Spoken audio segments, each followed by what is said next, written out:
जसकम सरबराह सनान कुरैशी चयो बहरिया टाउन सिंध दुश्मन मनसूबो आहे केसन खां नथा डिजूं 6 जून ते बहरिया टाउन खिलाफ तारीख़ी एहतजाज जो सॾु ॾियां थो।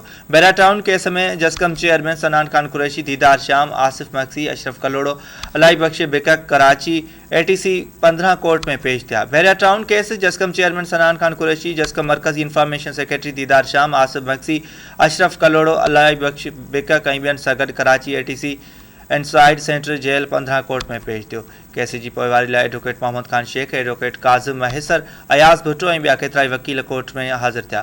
जॾहिं त जसकम चेयरमैन सनान खान कुरैशी सां गॾु 44 ॼणा बहरिया टाउन जा असीर बि कोर्ट में पेश थिया। उन मौक़े ते कोर्ट ॿाहिरां जसकम चेयरमैन सनान खान कुरैशी मीडिया सां ॻाल्हाईंदे चयो त पुरअमन एहतजाज मथां सरकार हमलो करे हज़ारनि सिंधियुनि मथां फायरिंग ऐं शेलिंग कई हुई ऐं केतिरा ई बेगुनाह माण्हू गिरफ़्तार करे मथनि कूड़ा केस दाख़िल कया विया। जसकम सरबराह वधीक चयो त धरणे मां सिंध जूं नियाणियूं गिरफ़्तार करण ते असां धरणो हयो त मूं समेत मुंहिंजी मरकज़ी क़यादत खे गिरफ़्तार करे 33 कूड़ा केस दाख़िल कया विया, जंहिंजी अॼु ताईं ATC 15 court central jail Karachi में मुंहुं ॾेई रहिया आहियूं।